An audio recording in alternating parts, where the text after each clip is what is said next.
Robert's voice was different. Not warm, like it had been in the hospital. Not rehearsed like yesterday. It was tight, angry, barely controlled. He said we needed to talk. That Julia was very upset about yesterday. That I'd embarrassed her in front of professionals. Embarrassed her. His mother locked out of her own home. Her bedroom emptied. Her life being sold piece by piece. And I'd embarrassed Julia. I interrupted him. I told him he needed to return every single item taken from my house. My furniture, my jewelry, my photographs, my mother's china, my grandmother's silver, everything. He had until 5 o'clock tonight. There was silence on the other end. Then he said it was impossible. Some things had already been sold. My heart dropped, but I kept my voice level. I told him then he'd buy them back. Or I'd file a police report for theft. He said I wouldn't do that. That I wouldn't call the police on my own son. I told him to try me. 5 o'clock. Don't test me on this. I hung up before he could respond. My hands were shaking so badly, I had to put the phone down on the table. Carol reached over and squeezed my hand. Said nothing, just held on. At 1 o'clock, Julia called. Her voice was different too. Still smooth, still controlled, but with an edge underneath. She said there'd been a huge misunderstanding, that they were only trying to help me, that I'd blown everything out of proportion. I asked her which part was the misunderstanding. The part where they stole from me? The part where they forged documents? The part where they locked me out of my own home while I was recovering in the hospital? She insisted they hadn't forged anything, that I'd signed those papers and just didn't remember. Her voice got sharper, more insistent. Old people forget things, she said. It happens all the time at my age. I told her very calmly that my lawyer had confirmed the power of attorney was altered, that it was fraud, that if every single item wasn't returned by 5 o'clock today, Arthur would be filing both a police report and a civil lawsuit. I asked if she understood me. She hung up without answering. I sat there with the phone in my hand, my heart racing, wondering if I'd just made everything worse, wondering if they'd actually return anything, or if I'd have to follow through with the police, wondering if I was strong enough to send my own son to jail. Carol made lunch, grilled cheese sandwiches with the mismatched dishes they'd left me, and we ate in silence. Arthur had gone back to his office to prepare more paperwork, to gather evidence, to build our case, just in case. At 3:15, I heard a truck outside. I went to the window and saw a moving van backing into my driveway. My heart started pounding. Robert and Julia were there, both of them, opening the back of the truck. They unloaded my furniture, piece by piece. My bed frame in sections, my dresser, my nightstands, my reading chair, box after box after box. They worked in complete silence, not speaking to each other, not looking at each other, like strangers hired to do a job they hated. I watched from the window. I didn't go outside. I didn't help. I just watched my life being returned to me, one piece at a time. They didn't knock on the door. They had no keys anymore. Jose had made sure of that. They just left everything on my porch and on my front lawn. Boxes stacked up, furniture leaning against the porch railing. They worked for almost 2 hours. When they were done, when the truck was empty, Robert looked up at the window where I was standing. Our eyes met for just a second. I couldn't read his expression. Shame, maybe. Or anger. Or both. Then he got in the truck, and they drove away. It took me and Carol 3 hours to move everything back inside. My hip was screaming by the end, pain shooting up my side with every box I lifted. But I didn't care. These were my things, my memories, my life being returned. We opened boxes as we went. My mother's pearls, still there. Thomas's watch, still there. The photo albums, intact. The cookie jar Robert had made, miraculously unbroken. Not everything was there. Some of my clothes were still missing. A few pieces of jewelry I couldn't find. But most of it had been returned. That night, I slept in my own bed. For the first time since coming home from the hospital. My own mattress, my own sheets, my own pillows. Carol had gone home finally, exhausted from helping me move everything. Arthur had called to check on me, said he'd stop by tomorrow to review what was still missing. I lay in my bed, in my bedroom, surrounded by my furniture, and I felt something I hadn't felt in days. Safe. But it wasn't over. I knew that. This was just the first battle. 3 days later, Robert showed up at my door alone. No Julia, no Patricia, just him. I saw him through the window and almost didn't answer. Part of me wanted to pretend I wasn't home, but something made me open the door. Maybe curiosity. Maybe the smallest hope that my son was still in there somewhere. He looked terrible. His eyes were red and swollen, like he'd been crying. He'd lost weight. His face looked gaunt, hollow. He was wearing the same clothes he'd had on when he returned my furniture. Wrinkled now, like he'd slept in them. He asked if we could talk. His voice cracked when he said it. I let him in. I still don't know why. Maybe because he was still my son, somewhere under all this betrayal. Maybe because I needed to hear what he'd say. We sat at the kitchen table. The same table where I'd helped him with math homework when he was struggling in 5th grade. The same table where we'd celebrated his acceptance to college. The same table where Thomas and I had shared coffee every morning for 33 years, planning our days, sharing our dreams. Robert started crying. Actually crying, tears running down his face. He said he was sorry, over and over. He said they needed money. Julia was pregnant. They'd just found out. They were drowning in debt. Credit cards maxed out. Car payments behind. Her student loans from nursing school were killing them. He said he'd looked at my house and just saw a solution to all their problems. He didn't think about what it would do to me. He just saw the money. The words hit me like physical blows. Julia was pregnant. I was going to be a grandmother. Under any other circumstances, this would have been joyous news. The best news. But now it was tainted, poisoned by what they'd done.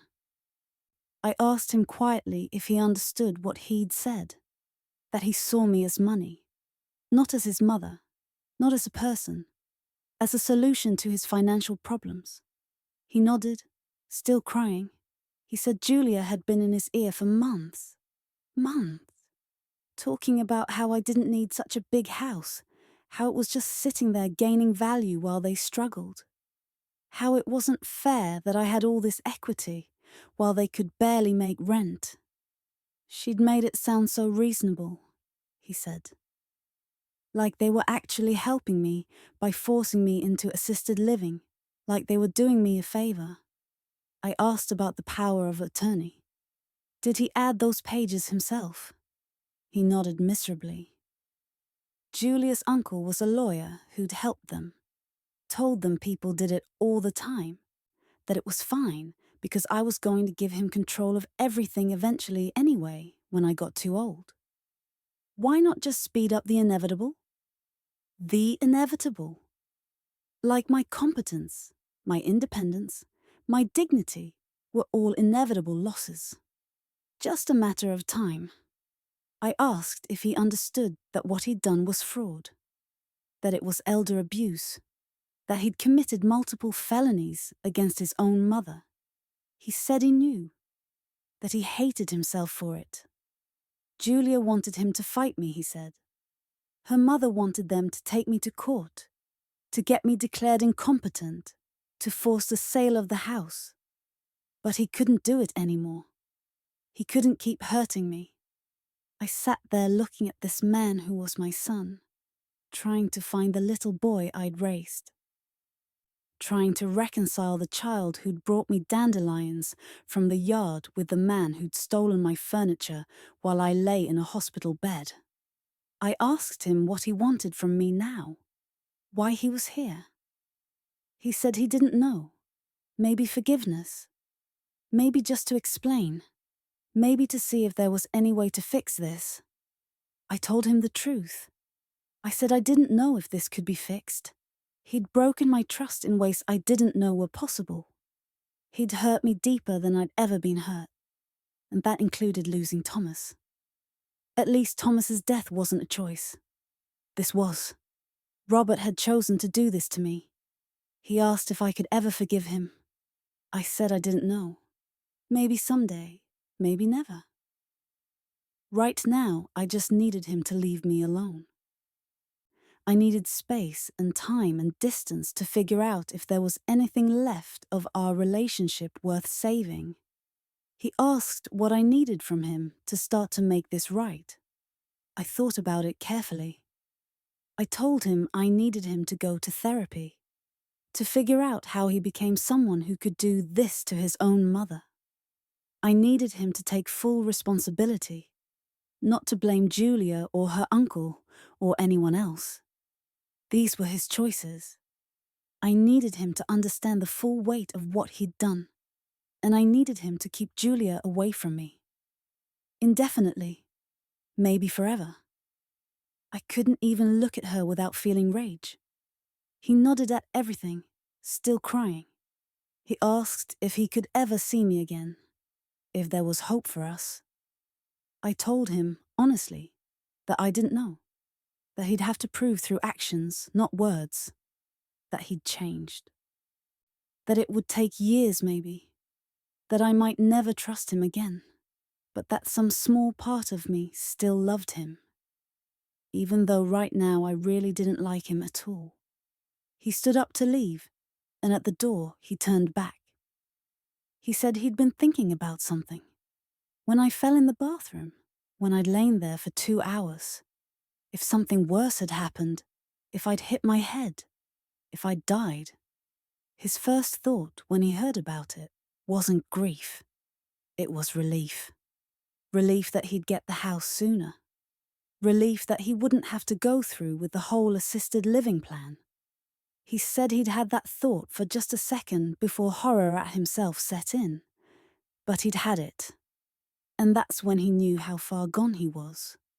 After he left, I sat at my kitchen table for a long time, thinking about what he'd said. My son had wished me dead. For just a moment. Maybe just a fleeting thought. But he'd wished it, because I was worth more to him, dead than alive. That night I called Arthur and told him I wanted to press charges. Not because I was angry anymore, though I was. Not for revenge, though part of me wanted that too, but because Robert needed to face real consequences. He needed to understand that what he'd done wasn't just wrong, it was criminal. And if I didn't hold him accountable, he'd do it again. Maybe not to me. Maybe to Julia's parents when they got older. Maybe to our grandchild someday. The cycle had to stop here. Arthur filed the police report the next morning. By that afternoon, 2 detectives came to my house to take my statement. They were professional, kind, but I could see the disgust in their eyes when I told them the whole story. One of them, Detective Morrison, a woman about 50, told me she'd seen too many cases like mine. Adult children stealing from their elderly parents. It happened every day. She asked if I was sure I wanted to go through with it. Prosecution would be hard, she said. emotional. My son would likely be arrested. It would be in the newspapers. People would judge me for turning in my own child. I told her I was sure. This wasn't about punishment. This was about accountability, about teaching my son that some lines couldn't be crossed without consequences. She nodded and said she understood. Within a week, Robert was arrested. Elder abuse, fraud, theft. The bail was set at $50,000. Julia's family put up their house to get him out. The preliminary hearing was set for 6 weeks away. In those 6 weeks, my life changed in ways I couldn't have predicted. First, the story got out. Someone at the police station must have leaked it to the press, because suddenly it was everywhere. Local news, then regional, then it got picked up nationally. Elderly woman presses charges against son for elder abuse. The comments online were vicious on both sides. Half the people said I was right to hold him accountable. Half said I was a terrible mother for sending my own son to jail. I stopped reading the comments after the first day. Second, other people started coming forward. People I'd never met who'd experienced the same thing. Children stealing from parents, grandchildren, draining grandparents' accounts. The stories were heartbreaking and familiar. I wasn't alone in this. There was an epidemic of elder abuse that nobody talked about. Third, I started getting calls from lawyers, financial advisors, senior advocacy groups. Everyone wanted to help, to use my case to highlight the problem, to push for better protections for elderly people.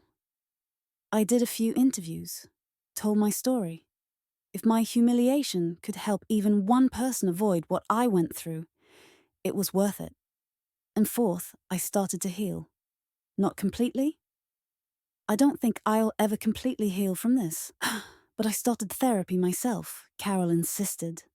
And she was right. I needed to process not just what Robert had done, but my part in it. How I'd enabled his dependence on me. How I'd taught him that my love came with money attached. Dr. Patterson, my therapist, helped me see that I'd been trying to buy Robert's love for years. Not consciously, but subtly.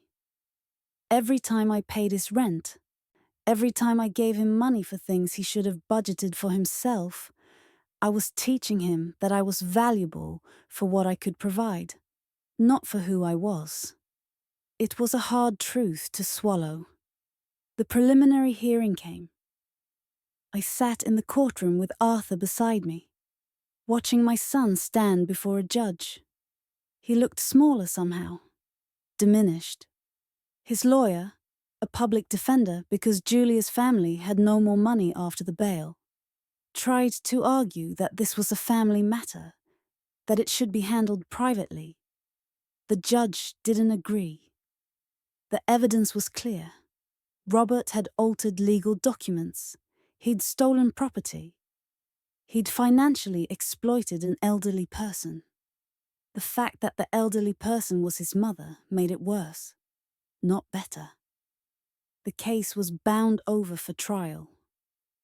Robert's lawyer came to me after the hearing and asked if I'd considered dropping the charges. Robert was willing to go to therapy, to pay restitution, to do whatever I wanted. Just please don't send him to prison. Julia was 7 months pregnant now. Their baby would be born before the trial. Did I really want my grandchild's first months to be with their father in jail? I told the lawyer I'd think about it. I did think about it. For days I thought about almost nothing else. I thought about holding my grandchild. A baby girl, Robert had told me through his lawyer. They were having a daughter. My granddaughter. I thought about missing her first smile, her first laugh, her first steps, because I was estranged from her parents. I thought about Robert in prison, about what that would do to him, to Julia, to their baby. But I also thought about all the other elderly people out there, vulnerable and alone, whose children saw them as ATMs. I thought about the detective's words. She'd seen too many cases like mine. If I dropped the charges, what message did that send? That family could abuse you and get away with it? That love meant accepting mistreatment? In the end, I didn't drop the charges. But I did agree to a plea deal. Robert pled guilty to elder fraud and theft. He was sentenced to 18 months in prison, suspended to probation. 5 years probation with strict terms. He had to pay full restitution for everything he'd taken, $47,000, once everything was calculated. He had to complete 200 hours of community service at a senior center. He had to attend therapy weekly. And he was forbidden from having any contact with me unless I initiated it. The judge made it clear that if Robert violated any term of his probation, he'd serve the full 18 months. Robert cried when the sentence was read. So did Julia in the back of the courtroom. So did I sitting next to Arthur. After it was over, after everyone had left, I sat in that empty courtroom and felt something unexpected. Relief. It was over. The legal part, anyway. Robert was being held accountable. He couldn't hurt me anymore. I was safe. That was 8 months ago. In those 8 months, I've rebuilt my life in ways I never imagined. I joined a support group for victims of elder abuse. Twice a month, we meet at the library and share our stories. Some people are still in the middle of their battles. Some have won, some have lost. But we all understand each other in ways nobody else can. I've become an advocate. I speak at senior centers, at community groups, anywhere that will listen. I tell my story, not for sympathy, but to educate, to help people recognize the warning signs, to encourage them to protect themselves before it's too late. I've reconnected with old friends I'd lost touch with over the years when I was so focused on Robert. Carol and I have coffee every week. We took a trip to Maine last month, just the two of us, staying in bed and breakfasts and eating lobster and laughing like we were young again. I've started painting again, something I gave up 30 years ago because I was too busy being a mother. My living room is now full of canvases. They're not very good, but they're mine. And I've made peace with being alone. Not lonely, that's different.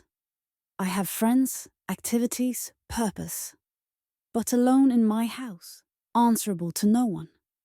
Responsible only for myself. And it's not scary anymore. It's freedom. I haven't heard from Robert except through Arthur, who handles the restitution payments.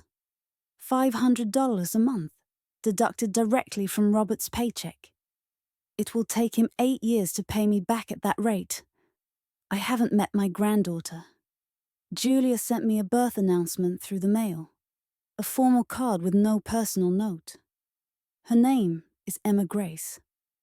She was born healthy at 7 pounds 4 ounces. There was a photo. She has Robert's eyes. Some nights I look at that photo and cry. I'm missing my grandchild's life. Her first smile, her first word, her first everything. Because of choices Robert made. Choices I made by pursuing charges. Choices that felt right, but hurt anyway. But I don't regret it. I can't regret choosing myself, choosing my dignity, choosing to say that what happened to me was wrong and deserved consequences. Maybe someday Robert will reach out. Maybe when Emma is older and he wants her to know her grandmother. Maybe when he's truly changed and understands the full weight of what he did. Maybe never. I've made peace with all of those possibilities. What I've learned through all of this is that love isn't supposed to hurt. Real love doesn't come with conditions or expectations or price tags. Real love doesn't see you as an obstacle or a resource. Real love values you as a person, not for what you can provide. For 74 years, I'd been trying to earn love. From my parents, from Thomas, from Robert. Always feeling like I had to be useful, helpful, generous to be worthy of being loved. Now, finally, I understand. I'm worthy just by being. My value isn't in my house or my bank account or what I can do for other people. My value is inherent. I matter because I exist. It took my son trying to steal everything from me to teach me that lesson. Some lessons are expensive. This one cost me $47,000, my relationship with my only child, and the chance to know my granddaughter. But it also gave me something priceless. Myself. My name is Margaret Henderson. I'm 75 years old now. I live alone in my house that's finally truly mine. And for the first time in my entire life, I am genuinely, completely peacefully free. If you've experienced something similar, if someone you trust has taken advantage of you, please know you're not alone. Please know it's not your fault.